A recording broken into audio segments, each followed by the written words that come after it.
Copywriting is a career like any other career, which means you have to have training and you have to practice your copywriting. You need to be skilled at it. You need to know how to write copy. If you want people to hire you as a copywriter, you need to know how to write copy.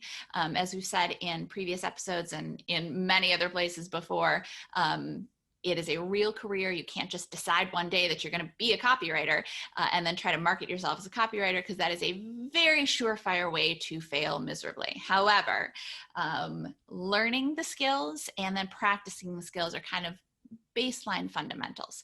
But what are the traits on top of that make you a good copywriter? The first one, and I know that this sounds very basic and maybe a little bit obvious, but you have to have a natural affinity for writing.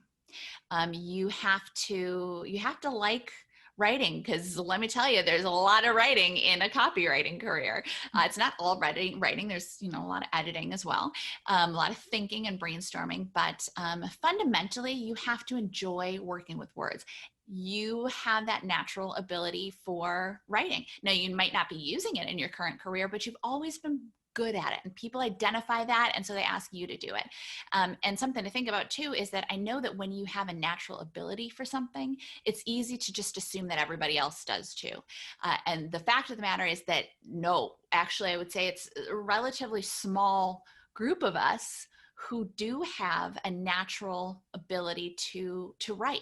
Now, in order to be a copywriter, you need to get the training to add on to that natural ability to write, because there are techniques and skills that you will add on to that natural ability. But having that natural ability and that natural affinity for writing is a really important place to start.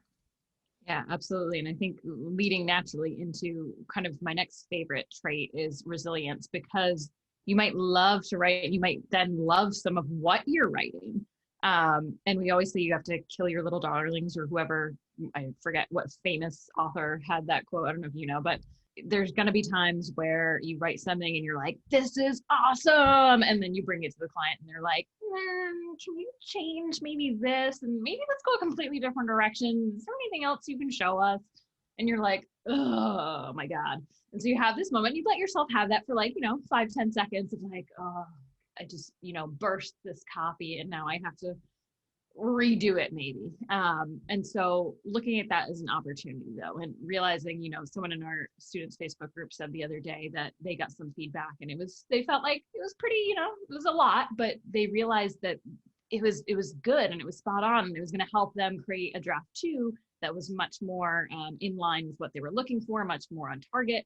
And so remembering that when you're facing that feedback that feels like it could be personal, or which it's not, but you have that kind of ability to say, oh, okay, here I am, I'm coming back now, and let's do this. I'm going to make it that much better. And remembering it's a collaborative process, that, your clients are coming to you with feedback, not because they want to tear you apart, but for those bigger ones to be able to stick with it and say, okay, I'm going to do a draft 2, and it's going to improve me as a writer, and it's going to improve the final product. Good for the project and it's good for them, and it gets easier to get that feedback. Yeah, and you will never, I like to remind people, I've been doing it for 10 years, you've been doing it for 15. I'm sure your clients still sometimes have feedback on your copy. It's not like you hit a certain level and all of a sudden every first draft you're just banging it out and it's the perfect first draft every time. Yes, that sometimes happens, and yes, to your point, it gets easier to make those revisions and faster, frankly. But every project I still have, there's still some level of changes or iterations, or because you can't know, there's no way to know everything about a company or every little nuance that they get hung up on. If you think you're going to somehow hit a golden, time in your career where you knock it out of the park every single time, it's probably not going to happen. Mm-hmm. Maybe it will. And if you do, if you find some secret, please let me know. And then I guess kind of along those lines actually is the ability to be objective. Yeah. Yep. You aren't perfect, and your work isn't perfect, and your work is not you. Your work is not an extension of you. So you are not it's not a part of you, so you need to be able to look at it objectively. If you can't edit your own work, if you can't write something and then be able to step back and come back to it and go, okay, what needs to be changed here? What objectively, if I were coming in as the target audience, what needs to be changed here? If you can't edit your own work, you've got a big problem. And obviously that's something that we teach our students. But then also at the same time, you are not writing necessarily, you're not writing for what you like. You are writing for what that target audience likes or wants. You have to be able to put yourself in the target audience's shoes and view it from their perspective, not necessarily your perspective. Because if you're not the target audience, then what, like, oh, I would never buy that. Okay, well, you wouldn't, but this target audience would. Or, oh, I wouldn't want to hear that. I think, okay, maybe you wouldn't, but what would the target audience want to hear and need to hear? So you need to be able to step back from who you are as a person and write from the perspective of your target audience, and in that way be objective about your work and objective about the messaging and the strategy and the desired outcome of a piece. Yeah, that's such a great point. There are definitely pieces of copy I've written where I'm like, "Ooh, I hate this," as a consumer, because I'm not the consumer. I'm not writing for myself to that point. I think even on my portfolio, I hate jargon, but I've had clients who are like, we want to use synergy and thought leadership. And it's like, well, okay, that's what I have to do. And then as the copywriter, at that point you have a choice. Either you leave that piece out of your portfolio because you're like, I really don't recommend that, and the client wanted to go forward with it, and that's what happened. Mm-hmm. Or you put it in your portfolio and you explain that, hey, here was the goal of the project. This is what the client wanted. Here's what I delivered. Mm-hmm. And so you have that choice. And anyone who writes copy or, creative directors or those kinds of folks, they know that your writing isn't a reflection of you per se, in the sense that it's not necessarily your tone or voice, but it's your client's tone or voice. Mm-hmm. And as long as they understand that was what you were going for in a piece, then great. The second to last one is the willingness to learn, the ability to be open to pick up new information. Now, of course, if you're a new copywriter, you're like, yeah, I'm clearly willing to learn. I'm learning copywriting. But here's the thing, there's always more to learn. I think we started talking about this earlier in the conversation. Yeah. There's always more to learn. You are never done learning, which I hope actually excites you more than anything else.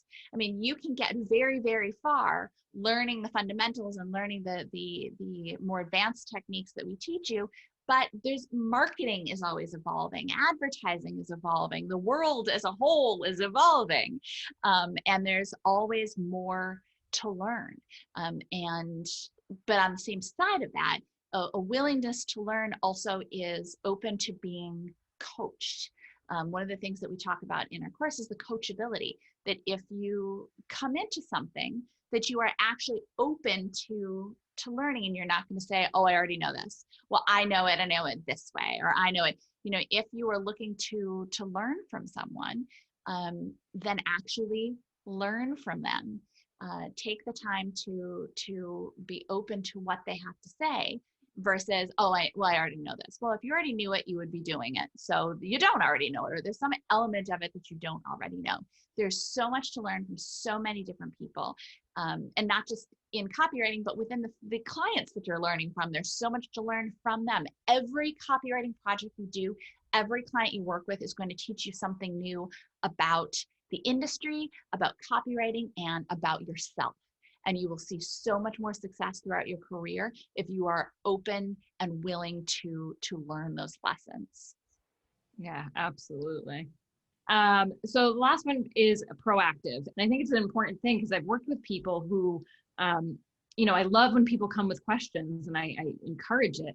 But I think there is some element of doing a little bit of due diligence before you kind of throw a problem or a challenge on someone else's plate. It's very easy to just kind of give up and say, someone do this for me. But there's so many things, that you can Google, and at least if it's not, you don't find the answer, you'll find maybe a starting point to phrase a very pointed question of what more information you need to move forward. Because we're all going to hit roadblocks, right? And there's going to be a lot.